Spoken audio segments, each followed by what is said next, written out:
नमस्कार. MCN न्यूजच्या विशेष संवाद या कार्यक्रमात आपल्या सगळ्यांचं स्वागत. कोविड-19 अर्थात कोरोनानं सगळ्या जगाला ग्रासलं आहे आणि त्यावरती आम्ही रोज अपडेट आपल्यापर्यंत पोहोचत असतो. खात्रीशीर माहिती आपल्यापर्यंत पोहोचवण्याचा MCNचा नेहमी प्रयत्न असतो. आमच्या मराठवाड्यातील आणि औरंगाबाद शहरातील सगळ्या दर्शकांना खात्रीलायक माहिती मिळावी त्यासाठी आम्ही रोज वेगवेगळ्या तज्ज्ञांशी डॉक्टरांशी बोलत असतो.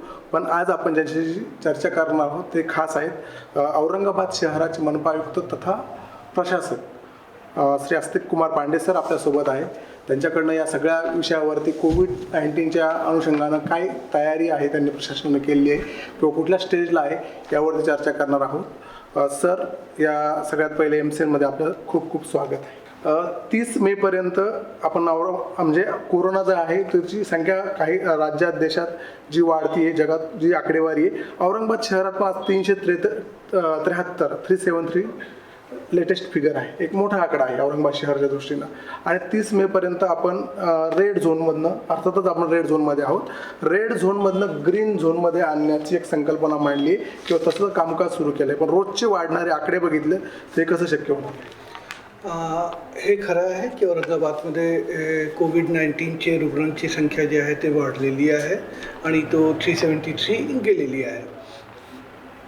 याच्या मागचं मेन कारण असं आहे की आपली जो कॉन्टॅक्ट मॅपिंग आणि टेस्टिंग हे दोन कॅपॅसिटी आपली मागच्या 20 दिवसामध्ये खूप वाढलेली आहे. आणि आपले जे दर्शक या विषयामध्ये ज्यांचे थोडेसे तज्ज्ञ आहे आणि जे अभ्यास करत आहे आणि जे मीडियामध्ये एनलायटेन न्यूज बघत आहे त्यांना हे माहिती आहे की कोविड-19मध्ये जे आपला मेन SOP आहे तो आहे टेस्ट टेस्ट टेस्ट. आणि आपण जे नवीन त्यामध्ये केलेलं आहे की टेस्ट आयसोलेट. तर त्याप्रमाणे आपण 20 एप्रिलला आपण एक टास्क फोर्स गठीत केली आणि त्या टास्क फोर्समध्ये आमचे जे बेस्ट ऑफिसर आहे आणि स्मार्ट सिटी आणि म्युनिसिपल कॉर्पोरेशनचे जे बेस्ट एम्प्लॉई आहे त्यांना आपण डिप्लॉय केलं. यामध्ये या टास्क फोर्सची प्रमुख आपली विधी अधिकारी अपर्णा थेटे मॅडम आहे आणि त्याच्या सहायतासाठी आपले स्मार्ट सिटीचे डिप्टी CEO पुष्कळ शिवम साहेबांना दिला गेला. याच्या व्यतिरिक्त प्रतीक, ऋषिकेश आणि अन्य जे टीम मेंबर्स आहेत ते त्यामध्ये काम करत आहे. विभागीय आयुक्तची एलिस पोरे मॅडम पण त्यामध्ये सहकार्य करत आहे. तर आपल्या हे लक्षात आलं की जेव्हा आपला औरंगाबादमध्ये कोरोनाची सुरुवात लागण झाली त्यावेळी जे आपला कॉन्टॅक्ट ट्रेसिंग कॉन्टॅक्ट मॅपिंगची जबाबदारी होती ते आपले मेडिकल स्टाफवर होती. आणि तो मेडिकल स्टाफ जाऊन ANM, आशा, मेडिकल ऑफिसर्स हे प्रत्येक केस या पॉझिटिव्ह केसचे मागे त्याचे कोणते कॉन्टॅक्टमध्ये आहे, कोणत्या संपर्कमध्ये आहे, कोणते हाय रिस्क, कोणते लो रिस्क हे ट्रेक करत होते. जवळपास त्याचा जे रेशिओ होता ते एक पॉझिटिव्ह केसचे मागे 5 to 10 हे कॉन्टॅक्ट आपल्याला भेटत होते. बट जेव्हा हे आपल्याला थोडासा काही दिवस नंतर आपल्याला हे लक्षात आलं आणि त्यामध्ये देश दुनियामध्ये पण थोडेसे रिसर्च समोर आले आणि अदर व्ह्यूज समोर आले. देन आपण काय केलं की टास्क फोर्स गठीत केली आणि टास्क फोर्सचे गठनानंतर आता आपल्याला प्रत्येक कॉन्टॅक्ट या प्रत्येक पॉझिटिव्ह केसचे मागे जवळपास 20 ते 30 कॉन्टॅक्ट आपल्याला ॲन एव्हरेज मिनिमम भेटत आहे. तर आता आपले कॉन्टॅक्ट मॅपिंगची जे एफिशियन्सी आहे ते खूप वाढलेली आहे. आणि आता जेव्हा आपल्याला कॉन्टॅक्ट 20 ते 30 कॉन्टॅक्ट भेटत मॅपमध्ये येत आहे तो आपण सर्वांचे स्वॅब घेत आहे. अगोदर आपण 5-10चे स्वॅब घेत होते, आता 20-30चे आपण स्वॅब घेत आहे. आणि त्या स्वॅबमध्ये निगेटिव्ह येणाऱ्यांची संख्या खूप जास्त आहे. जसं मी तुम्हाला सांगू शकत आहे की आजपर्यंत औरंगाबादमध्ये जवळपास 5000 टेस्ट झालेले आहे आणि 5000 टेस्टपैकी फक्त 373 लोक पॉझिटिव्ह आलेले आहे, उर्वरित सर्व लोक निगेटिव्ह आलेले आहे. तो आपण पूर्ण देशामध्ये औरंगाबाद आज की डेटमध्ये मुंबईनंतर सर्वाधिक जास्त पर मिलियन टेस्ट करत आहे.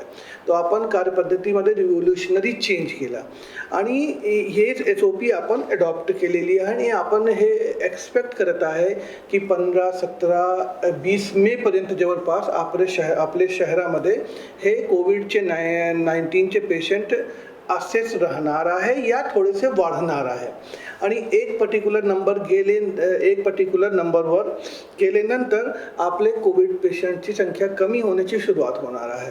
कारण असा की कोविडमध्ये आपण जेव्हा आज काम करतो त्याच्या प्रतिफल 14 दिवस नंतर दिसतात. तो आज जे आपली सिच्युएशन आहे त्याच्या तो 14 दिवस पूर्वी जे कामगिरी होती त्याचा रिझल्ट आहे आणि आज जे आपण काम करत आहे त्याचा रिझल्ट 14 दिवस नंतर दिसणार आहे. तर याच्यामुळे जे आपला पूर्ण मागचे 1 महिन्यापासून जे डेडिकेटेड आणि फोकस्ड वेमध्ये आपलं काम सुरू आहे त्याचा परिणाम मला उम्मीद आहे की 17-20 मे नंतर आपल्याला दिसण्याची सुरुवात होते. माझा वाढ कोरोनामुक्त वाढ म्हणजे नागरिकांकडनं काही अपेक्षा करून तुम्ही ती एक संकल्पना राबवली होती. किती यश मिळते? एक इंटरेस्टिंग फॅक्ट हे आहे की जिथे जिथे कोविड गेलेला आहे आणि संक्रमण झालेलं आहे, दक्षिण कोरिया व्यतिरिक्त कोणतेही असा लोकतांत्रिक देश नाही आहे ज्याने कोविड इरॅडिकेट केला आहे, जिथे कोविड संपलेला आहे. ओनली चायना एक असा देश आहे आणि साऊथ कोरिया एक असा देश आहे.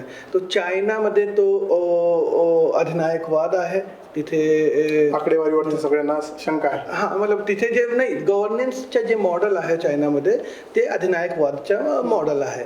तर त्याने तो आपल्या लोकांना दंडा मारून आणि काय काय करून त्याने ते मॅटर्स क्लोज केला.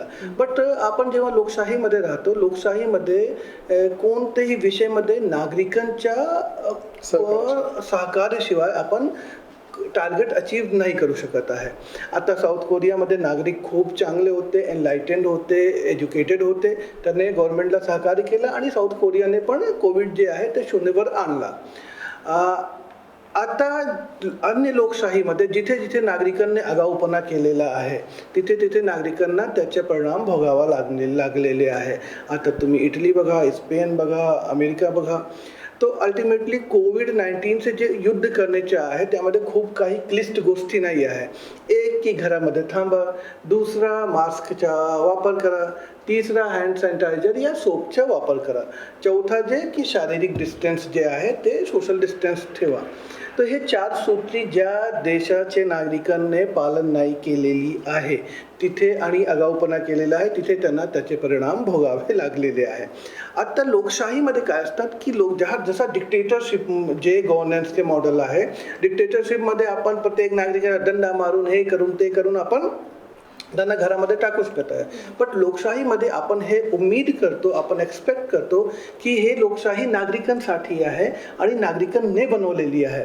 तर आता जेव्हा लोकशाहीमध्ये कोणतंही असा पॅन्डेमिक समोर आलेला आहे तर त्यामध्ये नागरिक स्वयंशिस्तच्या पालन करतील आणि स्वयंशिस्तच्या पालन करून स्वयंला सेफ ठेवतील.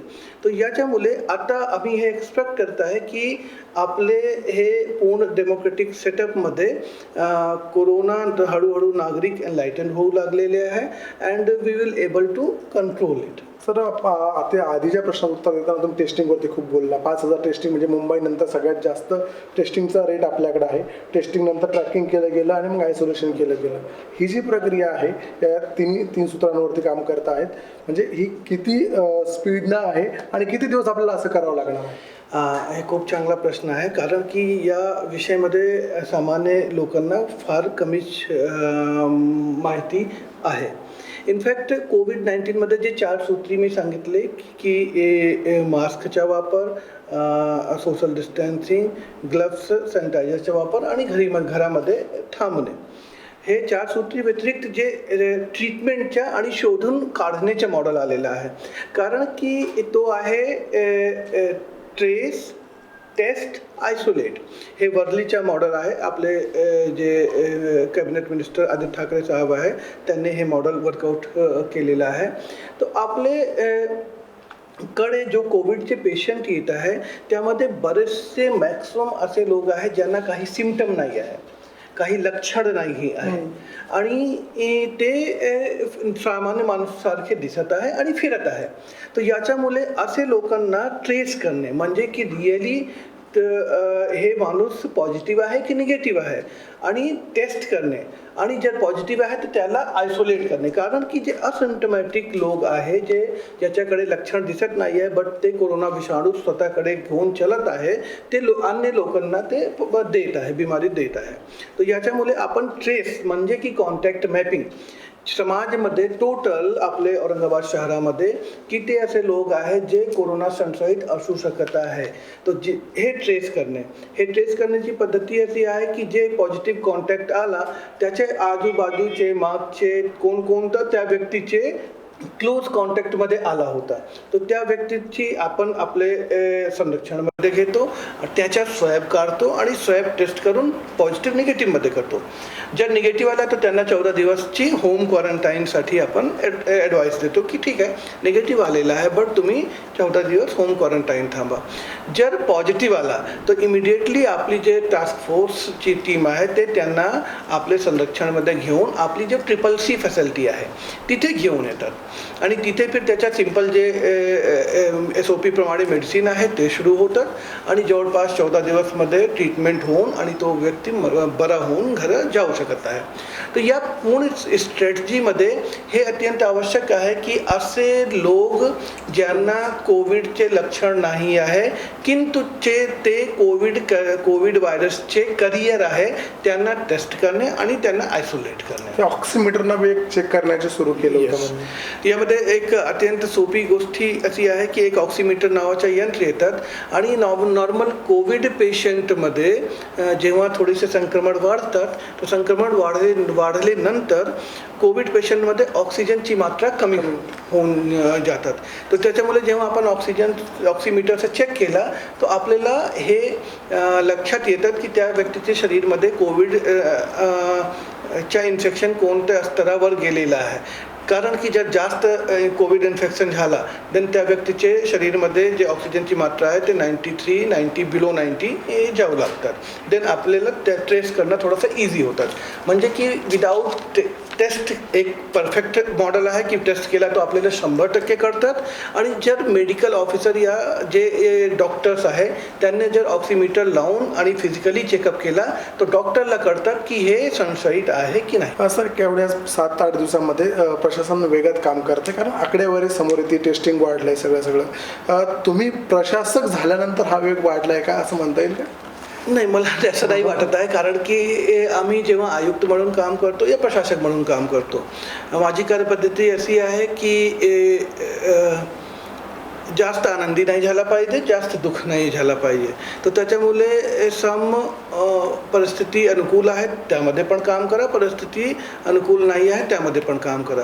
तर आतापर्यंत जेव्हा आपल्याकडे बॉडी होती तर बॉडी आणि माझे संबंध जे आहे ते चांगले होते. तर याच्यामुळे बॉडीचा कोणतेही असा निगेटिव्ह प्रभाव नाही होता. तर हे मानणं आहे की मी प्रशासक झालो तर खूप जास्त एफिशियन्सीचे काम होत आहे मला राईट नाही वाटत आहे. आपण आयुक्त म्हणून होतो तेव्हा पण आपण तसंच काम करत होतो आणि चांगली पद्धतीने काम होत होता. ऑब्व्हियसली की जेव्हा यामध्ये गुणाकार जसं आपले माननीय मुख्यमंत्री साहेब म्हणतात की गुणाकारने हे रोग वाढतात. तर जेव्हा आपल्याकडे फक्त एक पेशंट होते तेव्हा आपली सक्रियता या आपला जे अप्रोच होता तो तसा नाही झाला पाहिजे होता या तीव्रता तशी नाही होती. जेव्हा 10 पेशंट आले आपली तीव्रता आपला अटेन्शन वाढला. आता आपल्याकडे 300 पेशंट आहे, आता आपला पूर्ण अटेन्शन गेलेला आहे. जेव्हा आपल्याकडे 1500 पेशंट होतील तेव्हा पूर्ण कॉर्पोरेशन त्यामध्ये इन्व्हॉल्व होऊन जाणार आहे. तर त्याचा आजाराची तीव्रता वाढत गेलेली आहे त्याप्रमाणे आपला जे अटेन्शन आहे त्याच्या कंट्रोल करण्यासाठी वाढत गेलेलं आहे. एक साधन सामुग्रीबद्दल शहरात चर्चा आहे. म्हणजे साधारण PPE किट्स असतील किंवा तत्सम ज्या उपकरणं लागतात त्यावरती म्हणजे जे आपलं तुमचे कोविड सेंटर आहे तिथं साधारणतः एक 5 अधिकारी 4-5 नर्सेस 10-12 लोकांचा स्टाफ काम करत असतो आणि त्यांना तितक्या PPE किट्स एका शिफ्टमध्ये लागतात. अशा जे 5 कोविड सेंटर आहे तुमचे तितक्या किट्स उपलब्ध आहेत का सध्या पालिकेत? PPE किट्स आणि जे कन्झ्युमेबल्स आहे ग्लव्स, मास्क, अदर थिंग्स त्याच्याबाबत फरवरीपासूनच हे एक इन्फॉर्मेशन होत होती पूर्ण जगामध्ये की त्याचा काही तोटा आहे का. तर त्यावेळी पूर्ण जगामध्ये असा तोटा होता. बट स्लोली जेव्हा इंडियामध्ये आपल्याकडे हे कोरोनाचा विषय आला, तर त्याच्यानंतर आपण सुरुवात केली. तर जेव्हा आपल्याला इमॅजिन की 5 पेशंटसाठी आपल्याला किती किट पाहिजे आणि आता 373 आहे, तर त्याच्यासाठी किती पाहिजे. तर स्लोली आपण प्रिपरेशन केली होती. आपण आपले ऑर्डर्स अगोदरच आपण प्लेस केले होते. याच्यामुळे आपल्या शहरामध्ये आता हे गोष्टींचा तुटवडा या कमतरता नाही आहे, जिथे आम्हाला आज पुढचे 4-5 दिवसचा आमच्याकडे बफर स्टॉक आहे. हां, आपल्याला याचा जे यूज आहे PPE किटचा या ग्लव्स मास्कचा, तो खूप सतर्कतेने त्याचा आपण वापरत आहे. त्याला मिसयूज नाही करत आहे या एक्स्ट्रा यूज नाही करत आहे, कारण की हे असे संसाधन आहे ज्याची आवश्यकता आणखी भविष्यामध्ये आपल्याला जास्त मात्रामध्ये लागू शकत आहे. त्याच्यामुळे त्यांना खूप जपून आपल्याला वापरावं लागत आहे. यासोबतच दुसरी गोष्ट मी सांगतो की आपल्याकडे बरेचसे NGO, बरेचसे असे समाजचे जे जागरूक लोक आहे, त्यांनी महानगरपालिकांना बरेचसे डोनेट पण केलेलं आहे. आता कालचा प्रश्न आहे, माननीय विजया मॅडम होती, अतुल सावे साहेब होते, त्यांनी काल आम्हाला 200 PPE किट आणून दिलेली आहे, 5000 मास्क आणि ग्लव्स आणून दिलेले आहे. याच्यापूर्वी आपले शहराचे उद्योगपती आहे ऋषी बागलाजी, त्यांनी आम्हाला 21 ऑक्सिजन कन्सन्ट्रेटर ते आणून दिलेले आहे. याचे व्यतिरिक्त काही लोकांनी स्माईल फाउंडेशन आहे, त्यांनी आम्हाला फेस शील्ड आणून दिली. तर असे खूप लोक आहे, समाजचे लोक, इंडस्ट्रीज, उद्योगपती, व्यापारी, जे कॉर्पोरेशनला PPE किट, ग्लव्स, मास्क हे पण डोनेट करत आहे. तर ओव्हरऑल आता जे आपली सिच्युएशन आहे, ते पुढील 7 दिवस 8 दिवससाठी we have buffer stock. Obviously आम्ही त्याचा जपून वापरत आहे आणि अदर गव्हर्नमेंट शासनतर्फे जे आपल्याकडे पैसे आलेले आहे, ते आपण एक्स्ट्रा ऑर्डर प्लेस केलेला आहे आणि ते वेळेवर आपल्याला येत राहतात. रोज जसे पेशंट वाढत आहेत, नागरिकांमध्ये काही भीती आहे. आता 373 गेले, 500 झाले, 1000 झाले. तर एक कोविड पेशंटच्या प्रशासनानं येत्या काही आगामी काळात म्हणजे 15 दिवसात किंवा 1 महिन्यामध्ये किती कोविड पेशंटवरती आपण उपचार करू शकू, काय यंत्रणा तयार केली आहे? नागरिकांना मी अपील करतो की भीती नाही वागली पाहिजे, जागरूकता वाढली पाहिजे आणि रिस्पॉन्सिबल बिहेवियर केला पाहिजे. आपलं जे प्रशासन आहे ते आपल्यासाठी काम करतात. त्या अनुषंगाने ICMR नावाची एक संस्था आहे, जे भारत सरकारचे अंडर काम करतात. तर हे जे पूर्ण कोविडचे ट्रीटमेंट आहे, कोविडची फॅसिलिटी क्रिएट करण्याबाबत आहे, कोरोनाचे मरीजला डील करण्याबाबत आहे, हे पूर्ण ICMRची गाईडलाईनचे अनुषंगाने काम होतात. हे माझी मनमर्जी नाही, कोणा दुसऱ्याची मनमर्जी नाही, हे ICMR की गाईडलाईन आहे, त्याप्रमाणे आपण काम करतो. यामध्ये ICMRने टोटल 4 कॅटेगरी केलेली आहे. पहिली की कोविड आणि नॉन कोविड. कोविडतून जितके माणूस मरत आहे या आजार होत आहे, तितकीपेक्षा जास्त माणूस नॉन कोविड जे आजार आहे, म्हणजे कोणाला TB झाला, कोणाला कॅन्सर झाला, कोणाचा ॲक्सिडेंट झाला, याच्यामुळे पण मरत आहे. तर याच्यामुळे महानगरपालिका प्रशासनला जे नॉन कोविड आजार आहे त्याच्यासाठी पण आपण फोकस ठेवलेला आहे. आता कोविडमध्ये आलं आहे, तर कोविडची कॅटेगरीमध्ये आपल्याला गव्हर्नमेंटने 3 कॅटेगरी सांगितलेली आहे. एक CCC पहिली category, Covid care centre. CCC मध्ये आपण असे पेशंट ठेवतो जे पॉझिटिव्ह आहे आणि ज्यांना हलका स्वरूपाचे आजार आहे, बट त्यांना लक्षण नाही आहे. असिम्प्टमॅटिक पॉझिटिव्ह पेशंट आपण CCC मध्ये ठेवतो आणि ट्रीट करतो. सेकंड जे आहे dedicated Covid health centre, DCHC. तिथे आपण जे मध्यम तीव्रताचे आजार ज्यांना कोविड आहे त्यांना आपण ट्रीट करतो. आणि लास्ट आहे डेडिकेटेड कोविड हॉस्पिटल, ज्यांना खूप सिरियस आजार आहे त्यांना आपण डेडिकेटेड कोविड हॉस्पिटलमध्ये ॲडमिट करतो. हे कॉन्सेप्ट झालं. आता त्या अनुषंगाने औरंगाबाद महानगरपालिकाने काय तयारी केलेली आहे. औरंगाबाद महानगरपालिकाने आजपर्यंत आपल्याला मी सांगू इच्छित आहे की CCC अंतर्गत जवळपास 3000 बेडची रेडी ठेवलेली आहे, प्रिपेअर केलेली आहे. जर आपल्याला डाटा सांगायचे झाला देन किल्ले आर्कमध्ये आपल्याकडे जवळपास 350 बेड रेडी आहे. MIT हॉस्पिटलमध्ये 150 बेड रेडी आहे आणि 150 बेड आणखी आपल्याला भेटणार आहे. देवगिरी कॉलेजचे जे हॉस्टेल आहे तिथे जवळपास 1500 बेडची आपण प्रिपरेशन करणार आहे टप्प्याटप्प्यामध्ये. MGM स्पोर्ट्स कॉम्प्लेक्समध्ये 150 बेड रेडी आहे आणि त्याने C बिल्डिंगमध्ये आणखी 200 बेड देण्याची त्याने तयारी दाखवलेली आहे. कलाग्राममध्ये बिल्डिंगमध्ये 100 बेड. EOC जो आपला फायर स्टेशन आहे तिथे 60 बेड. याचे व्यतिरिक्त श्रेयस जे आपलं आयुर्वेदिक कॉलेज आहे तिथे 200 बेड आणि याच्या व्यतिरिक्त VSK जे आहे तिथे 100 बेड. तर याप्रमाणे जवळपास 3000 बेड कॅपॅसिटीच्या आपण असं तयारी केलेली आहे की जिथे जर 3000 पॉझिटिव्ह असिम्प्टमॅटिक करियर पेशंट आले तर आपण त्यांना ठेवूया. मनपाचे जे डॉक्टर आहेत ते त्याच्या ट्रीटमेंट करतील आणि मॅक्सिमम लोक आपले जे आहे ते बरे होऊन स्वतःचे घर जातील.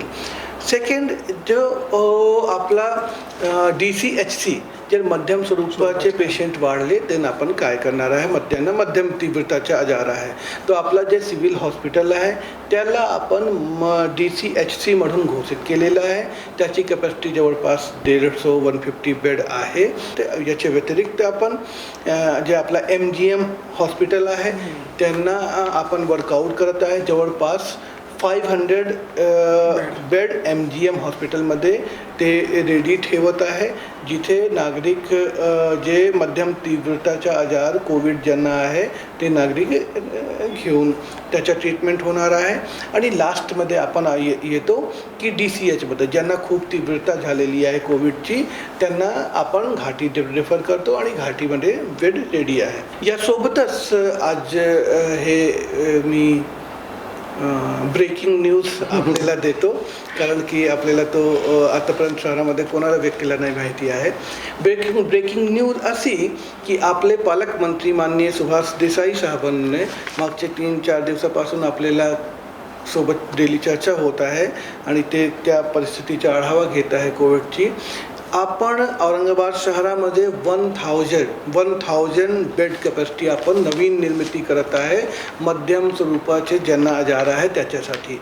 It will be temporary waterproof hospital. आणि जसं आपण मुंबईमध्ये बघत आहे की डिफरंट प्लेसमध्ये मुंबईमध्ये आपण ते टेम्पररी हॉस्पिटल उभे करत आहे त्याचप्रमाणे माननीय पालकमंत्री सुभाष देसाई साहेबांनी निश्चय केलेला आहे की ते 1000 बेड कॅपॅसिटी औरंगाबादसाठी उभी करणार आहे. 2 दिवस जे चाललं होतं की छोटी गाठी फुल झाली आता मिनी गाठीत जागा नाही आहे, मोठ्या गाठीत इतकी जागा आहे आणि मनपाच्या कोविड सेंटरमध्ये इतकी जागा आहे. ती जरी बेडची संख्या जरी वाढत असेल तरी आपण मात्र सगळ्यांनी काळजी घेतली पाहिजे. त्या बेडपर्यंत जाऊन आपण गेलं नाही पाहिजे, ती स्वतः काळजी घेतली पाहिजे. त्याचबरोबर त्यांनी सुरुवातीला सांगितलं की आपण एका लोकशाही देशामध्ये राहतो, म्हणजे नागरिकांच्या सहकार्याशिवाय बऱ्याच गोष्टी तर घडत नसतात. इथे काही हुकुमशाही किंवा डिक्टेटरशिप नाही आहे. पण त्याचबरोबर सर काही भागामध्ये तुम्ही करत असलेले काम किंवा प्रशासनाकडनं जेव्हा सर्वेला जातात किंवा तपासासाठी नागरिकांना जातो काही ठिकाणी विरोध होतो, तसे काही व्हिडिओ व्हायरल होता आणि त्याला थोडंसं टेन्स शहरात निर्माण होतो. तर काय अनुभव आहे किंवा तशा नागरिकांना काय सांगतो? तर पहिली गोष्टी तुम्ही हे आपल्याला सांगू इच्छितात आहे की आपल्या औरंगाबाद शहरामध्ये अगेन मी सांगत आहे की 99% जे आपले नागरिक आहे ते कोऑपरेट करत आहे आणि त्यांना हे कळत आहे की रिअली हे आजार आहे, खरा आजार आहे, रिअल बिमारी आहे. ज्या कोविडतून स्पेनमध्ये इटलीमध्ये लोक 30 हजार लोक मेलेले आहे त्यांना हे माहिती आहे. काही लोक असे लोकांमध्ये जिथे थोडासा अशिक्षा या अज्ञान जास्त आहे त्यांना लोकांमध्ये काही कन्फ्युजन असतात. तर आपण कॉर्पोरेशनतर्फे हे पूर्ण एक आपले जे नगरसेवक आहे जे त्या शहरात ज्या एरियाचे गणमान्य नागरिक आहे त्यांना आपण कॉन्फिडन्समध्ये घेऊन हे पर्याप्त बरेच वेळ आपण जागरूकता दिलेली आहे. कुठे कुठे एखाद जे प्लेस आहे तिथे असा थोडासा आगाऊपणा लोकांनी केलेला आहे बट त्याच्यानंतर आम्ही त्यांना थोडासा समजूत काढण्याचा प्रयत्न केला आणि आमचे जे त्या एरियाचे जे गणमान्य नागरिक आहेत त्यांना आपण सोबत घेतला आणि त्यांना रिअली ब्रीफ केला की हे अशी सिच्युएशन आहे, हे पेशंट पॉझिटिव्ह आलेलं आहे. जर आज रात्री तुम्ही याला आम्हाला घेऊन जाऊ दिला आणि त्याच्या आम्ही टेस्ट केला तर त्याचे संपर्क ते 5 ते 6 लोक बचतील. आणि जर तुम्ही यामध्ये प्रॉब्लेम केली देन ऑब्व्हियसली रिझल्ट जे परिणाम जे आहे ते आम्हाला नाही भोगावे लागणार आहे. जे लोक आगाऊपणा करतील त्यांना परिणाम त्याचे भोगावा लागणार आहेत आणि जे लोक सहकार्य करतील मनपाला ऑब्व्हियसली त्याचे प्राण वाचणार आहे. तो अल्टिमेटली लोकांना सहकार्य केलं. आपण त्या पेशंटला घेऊन गेलो आणि त्याच्यानंतर आपण टेस्ट केला आणि ते पॉझिटिव्ह आढळून आले. या व्यतिरिक्त मी सांगू इच्छितात आहे की हे जे टास्क फोर्स आहे हे टास्क फोर्समध्ये औरंगाबाद म्युन्सिपल कॉर्पोरेशन आणि स्मार्ट सिटीचे बेस्ट ऑफिसर काम करत आहे. आम्ही तिथे फक्त ऑफिसरसाठी ऑफिसर नाही लावलेली आहे, असे हाय क्लास 1 ऑफिसर ज्याची IQ खूप आणि नॉलेज आणि एक्सपिरियन्स एक्सिलंट आहे त्यांना आपण लावलेलं आहे. आणि त्याचेच परिणाम आहे की आपण इतके कॉन्टॅक्ट आतापर्यंत शोधू शकलेले आहे, जवळपास 5000 कॉन्टॅक्ट्स. तर याच्यामुळे मी प्रत्येक नागरिकांना पुन्हा विनंती करतो की अज्ञानाच्या अंधारातून आपण बाहेर या आणि खुदाचं जे नूर आहे ते आपल्यावर ते पडू द्या आणि त्याच्यानंतर ते ज्ञानमध्ये तुम्हाला फिर कोविडबाबत माहिती होईल. तुम्हाला तुमच्याकडे मोबाईल आहे, मोबाईलमध्ये इंटरनेट आहे, इंटरनेटमध्ये जाऊन पूर्ण दुनियाची कंडिशन बघा की स्पेनची कंडिशन काय, इटलीची कंडिशन काय, ब्रिटनची कंडिशन काय, अमेरिकामध्ये 60,000 लोक मिले. तो इससे कोविड-19 खरा रियल आजार आहे आणि त्यातून आपले प्राणाला जीवाला खरा धोका आहे. तो हे पूर्ण परिस्थिती समजून आमच्या टास्क फोर्सचे लोक जेव्हा येत आहे ते तुमचे भलेसाठी येत आहे, तुमची टेक केअर करण्यासाठी येत आहे. त्यांना तुम्ही सहकार्य करा आणि स्वतःचे प्राण वाचवा. सर, ह्याच मुद्द्याला पुढे घेऊन एका मुलाला 2-3 दिवस एक व्हिडिओ पोस्ट केला होता की आम्हाला एकाच गाडीत नेलं गेलं आणि त्यामुळं आम्हाला कोविड झाला असा त्याचा दावा होता. नंतर त्या मनपाने त्याच्याबद्दल स्पष्टीकरण दिलं. त्याच प्रश्नाला जोडून वेळ न घेता की त्यानंतर तुम्ही सांगितलं घरीच आपण अशा लोकांचे सॅम्पल घेऊ, संशयित वाटलं तर, आणि मग होम क्वारंटाईन करू. पण तो एक अफवेचा प्रश्न आहे. त्यानंतर होम क्वारंटाईन करताना काही वस्त्यांमध्ये छोटी घरं आहेत, तर तिथे त्यांना संस्थांना क्वारंटाईन केलं पाहिजे, इन्स्टिट्यूशनल क्वारंटाईन केलं पाहिजे की होम क्वारंटाईन केलं? 2 प्रश्न इथे आहे. तो पहिला तो मुलगाचा प्रश्न की ठीक आहे, ओके. तो कोविड-19 बाबत मी परत सांगत आहे की आपल्याला चूंकि हे नवीन आजार आहे, तर नवीन आजार असल्यामुळे लोकांना त्याच्याबाबत माहिती जी आहे ते फारच कमी आहे, जागरूकता फारच कमी आहे. तो त्या पर्टिक्युलर केसमध्ये काय झाला, जेव्हा कोणत्याही व्यक्तीला कोविडचे संसर्ग होतं, जसा आज मला संसर्ग झाला, देन मला हे लक्षण येण्यामध्ये मिनिमम 5 to 7 days लागतात. म्हणजे जर मला लक्षण आजार झाला तर तुम्ही उद्या माझा टेस्ट घेतला, तो टेस्ट निगेटिव्ह येणार आहे. तो टेस्ट पॉझिटिव्ह येण्यासाठी हे आवश्यक आहे की कमीत कमी 5 ते 7 दिवस, आणि मी कमीत कमी सांगत आहे, इट्स नॉर्मली 7 to 10 days नंतर जर आपण स्वॅब घेतला देन तो पॉझिटिव्ह येतात.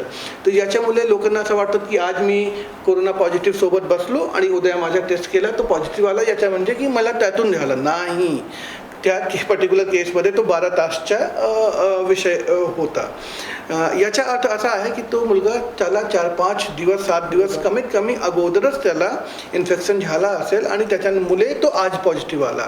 तर बट तो एक विषय आम्ही लक्षात घेतला आणि त्याच्यानंतर याच्यामुळे आम्ही आमची जे स्मार्ट सिटी बसेस आहे ते आम्ही लोकांना जे ट्रॅव्हल करण्यासाठी या संशयित लोकांना स्वॅब टेस्टिंगसाठी डिप्लॉय केली. यासोबतच जे स्वॅब कलेक्शन आपला दारी आपण एक डिसिजन घेतला, ते हे पूर्ण डिसिजन जे आहे ते ICMRची जी गाईडलाईन आहे, तो होम क्वारंटाईनबाबत, इन्स्टिट्यूशनल क्वारंटाईनबाबत, स्वॅब कलेक्शनबाबत ICMRची गाईडलाईन्स आहे, स्टेट गव्हर्नमेंटचे रूल आहे, त्याच्या अनुषंगाने आपण करत असतो. विषय असा की जेव्हा आपण स्वॅब कलेक्शनसाठी लोकांना घेऊन येत होतो त्यामध्ये बरेचसे असे पण लोक होते जे लो रिस्क होते, ज्यांना आयडियली होम क्वारंटाईन केला पाहिजे होता ICMR की गाईडलाईन मुळे. बट आपण एक्स्ट्रा काळजी म्हणून एक्स्ट्रा केअर म्हणून आपण त्यांना घेऊन आणि स्वॅब कलेक्शन आपली कोर्स फॅसिलिटीवर करत होतो. बट नंतर लोकांनी ओरडाओरड केली, कंप्लेन केली. देन आम्ही विचार केला की जेव्हा गाईडलाईनमध्ये जे आहे त्याचं 100% पालन केलं पाहिजे. एक्स्ट्रा केअर दाखवण्याची गरज नाही आहे. एक्स्ट्रा केअरला लोक व्हॅल्यू नाही देत आहे. तो ICMRची जे गाईडलाईन आहे त्या अनुषंगाने आम्ही आता जे पॉझिटिव्ह पेशंट आलेला आहे त्याला आपण आपली फॅसिलिटीमध्ये घेऊन येतो. त्यासोबतच जे हाय रिस्क, आता हाय रिस्कची डेफिनेशन ICMR गाईडलाईनमध्ये दिली गेली आहे. म्हणजे की तुम्ही जर डायरेक्ट संपर्कमध्ये आलेलो आहे, जर ते तितकी दूर बसलेले आहे, then he is not high risk contact. But तुम्ही हाय रिस्क कॉन्टॅक्ट असू शकत आहे because we are close contact. तो पेशंट आणि हाय रिस्क कॉन्टॅक्ट आपण आपला सोबत घेऊन येतो. आपली फॅसिलिटी जे हाय रिस्क कॉन्टॅक्ट आहे त्यांना आपण टेस्ट करतो. जर ते पॉझिटिव्ह आढळून आले देन ते CCC मध्ये ॲडमिट होऊन जातात. जर ते पॉझिटिव्ह नाही आढळून आले देन त्यांना आपण आपली क्वारंटाईन फॅसिलिटीमध्ये, इन्स्टिट्यूशनल क्वारंटाईन फॅसिलिटीमध्ये पाठवतो. जे लो रिस्क आहे, जर त्याच्या स्वॅब टेस्ट निगेटिव्ह आली देन त्यांना आपण होम क्वारंटाईनसाठी अलाव करतो. तो आता यामध्ये 3 कॅटेगरी समजण्याची जी आमची व्यवस्थापनचे पार्ट आहे. नॉर्मली नागरिकांना माहिती नसेल कारण की आपण हे व्यवस्थापन इंटरनल करतो. High risk, low risk and positive. तो लो रिस्क निगेटिव्ह जर व्यक्ती आला देन तो होम क्वारंटाईनसाठी पात्र आहे 14 दिवस. हाय रिस्क जर पॉझिटिव्ह आला तर तो CCC मध्ये जाणार आहे. जर तो निगेटिव्ह आला तो इन्स्टिट्यूशनल क्वारंटाईनच्या तो पात्र आहे, तो इन्स्टिट्यूशनल क्वारंटाईनमध्ये असेल. आता काही नागरिक माझ्याशी विचारणा करत होते की लो रिस्क कॉन्टॅक्ट निगेटिव्ह आलेला आहे आणि तुम्ही त्याला सांगितलेलं आहे की 14 दिवस तो घरामध्ये थांबेल. आता तो घरामध्ये नाही थांबला, होम क्वारंटाईन नाही करत आहे, देन तुम्ही काय करणार आहे? तर मी सांगू इच्छित आहे अगेन की हे लोकशाहीचा देश आहे. एक व्यक्तीचे मागे आपण पोलीस नाही लावू शकत आहे. आणि जेव्हा पोलिसला काय आहे, जेव्हा आपण पोलीस 2-4 दंडा मारतो तेव्हा सर्वात ओरडाओरड सुरू होते की पोलिसने आम्हाला मारला. तो आपले लोकशाही देशामध्ये आपली जबाबदारी आहे आणि समाजाची जबाबदारी आहे की जर मला होम क्वारंटाईनसाठी डॉक्टरने सांगितलेलं आहे तर मला 14 दिवस होम क्वारंटाईन केला पाहिजे. जर मी नाही करत आहे देन माझे आजूबाजूचे जे नागरिक आहे त्यांना हे फोर्सफुली एन्श्योर केला पाहिजे की तो व्यक्ती होम क्वारंटाईनचं पालन करत आहे. कोविड आजारमध्ये कोणतेही व्यक्तीच्या तुम्हाला एक्स्ट्रा व्यक्तीच्या नाही ऐकायच्या आहे. Only doctor is an expert. Covid आजारमध्ये प्रत्येक नागरिकला जे डॉक्टर सांगत आहे ते ऐकला पाहिजे. हे माझी एक रिक्वेस्ट आहे. मुलाखतीच्या शेवटाकडे जातो की या सगळ्या गोष्टीमध्ये काही लोक शहरामध्ये येत होते खूप, आणि ती संख्या तुम्ही सगळ्या नाक्यांवरती तपासणी सुरू केली म्हणून तो आकडा खूप मोठा आहे. त्याच वेळी जर अजून काही सुधारणा केल्या गेल्या असत्या किंवा पोलिसांकडून स्ट्रिक्ट ॲक्शन असतील किंवा महानगरपालिका पोलीस प्रशासन आणि जिल्हा प्रशासनाचा समन्वय थोडं कोऑर्डिनेशन कमी पडलं का, असं हा एक प्रश्न तर ऑडिट तुमचा एक डिपार्टमेंटचा नाही आहे, पण असं झालं आहे का काही? मी तुम्हाला अगोदर एकदम इंटरेस्टिंग फॅक्ट सांगतो की कोविड आजारचे मागचे 3 महिनेमध्ये मनपा प्रशासन, जिल्हा प्रशासन आणि पोलीस प्रशासन या तिघांमध्ये जितका अतुलनीय आणि जास्त समन्वय आहे मला नाही वाटत आहे की इतिहासमध्ये कधी होता. तो हे प्रथम गोष्टी मी क्लिअर करू इच्छित आहे. माझी CP सरांसोबत जवळपास दिवसमध्ये 3 वेळा चर्चा होते. ठीक आहे. माझी कलेक्टर साहेबांसोबत कमीत कमी 4 से 5 आणि मॅक्सिमम 10-15 वेळ चर्चा होते हे विषयावर. दर 2 दिवसामध्ये आम्ही अनऑफिशियली भेटतो. ऑफिशियल मीटिंग तो आमची वेगळी आहे, अनऑफिशियली भेटतो आम्ही आणि पुढील 7 दिवसामध्ये काय काम करायचं आहे, हे कसं तोंड द्यायचं आहे आव्हानला आम्ही डिसाईड करतो. यासोबतच आमचे जे विभागीय आयुक्त आहे सुनील केंद्रेकर साहेब ते व्यक्तीचं लक्ष देऊन राहतात आणि त्याच्यासोबत पण आमची दिवसमध्ये 4-5 वेळा अपडेट परिस्थितीच्या आणि काय केलं पाहिजे ते आदानप्रदान होत राहतात. तो हे पूर्ण प्रशासन ज्याला आपण औरंगाबाद जिल्हा प्रशासन म्हणूया पूर्ण सिंकमध्ये आहे. महाराष्ट्र शासन अंतर्गत माननीय मुख्यमंत्री साहेबांचे अंडर हे पूर्ण लोक विभागीय आयुक्त, कमिशनर ऑफ पोलीस, जिल्हा अधिकारी, आयुक्त आणि त्याच्या खालची पूर्ण यंत्रणा हे डेडिकेटेड वेमध्ये काम करत आहे. जिथेपर्यंत हे प्रश्न आहे की शहरामध्ये काही लोक आले आणि नाही, तर आपला देश जे आहे ते कायदेसे गव्हर्न होणारा देश आहे आपले कायद्यामध्ये पासची मुभा दिली गेली आहे.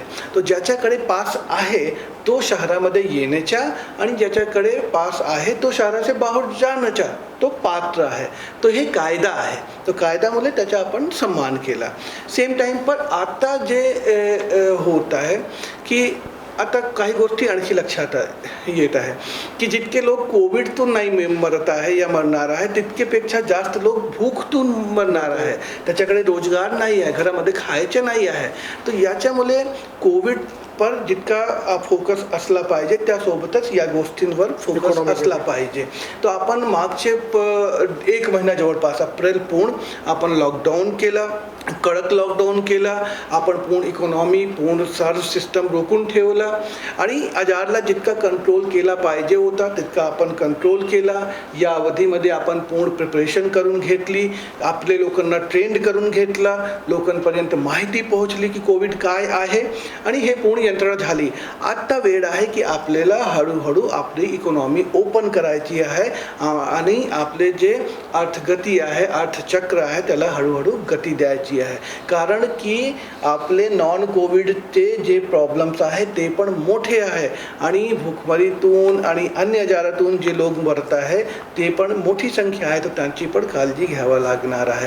तर याच्यामुळे आता लॉकडाऊनच्या 17 नंतर लॉकडाऊन संपत आहे आणि त्याच्यानंतर आपण हळूहळू नवीन जे आपली अर्थचक्र आहे त्याला गती देऊया.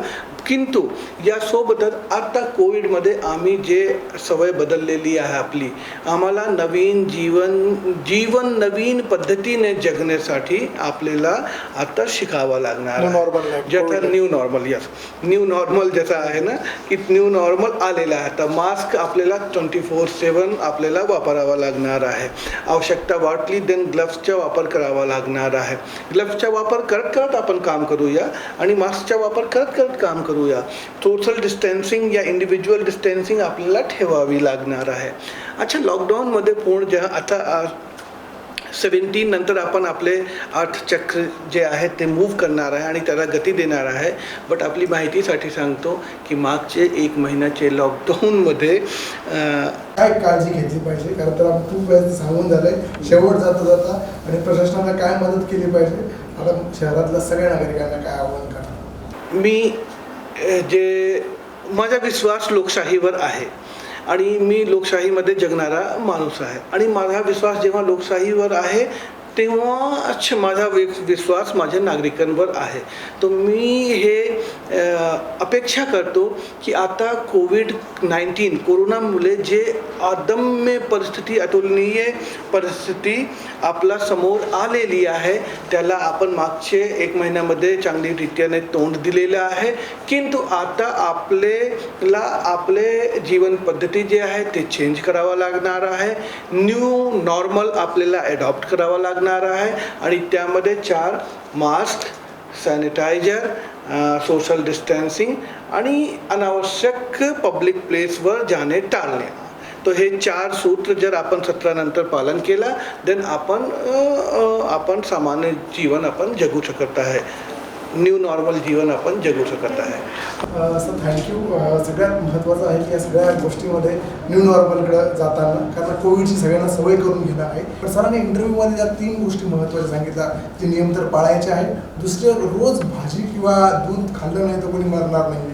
म्हणजे जर जाधव मंडी किंवा सगळ्या इकडे जे गर्दी बघते आणि प्रत्येकाला रोजच एक पिशवी घेऊन भाजी आणायची, खूप वाईट सवय आहे. त्यामुळे कोरोना आपण रोज घरात घेऊन येऊ शकतो. रोजच दूध आणायला किंवा काहीतरी गोळ्यांचे पाकिट बाहेर घेऊन जातो मेडिकलवर आणि ते घेऊन येतो. हे सगळं वाईट आहे. चांगली गोष्ट त्याने 1000 बेडचं जे हॉस्पिटल आहे त्याची एक ब्रेकिंग आपल्याला दिली. ती एक शहरासाठी सुखद घटना आहे आणि त्याने एक विश्वास व्यक्त केला आहे की आपल्या सगळ्यांसाठी महापालिका किंवा सगळंच प्रशासन सज्ज आहे. काळजी मात्र आपण सगळ्यांनी घेण्याची गरज आहे. सर खूप खूप धन्यवाद, आपण वेळ काढला आणि आमचे संवाद साधला. Thank you very much.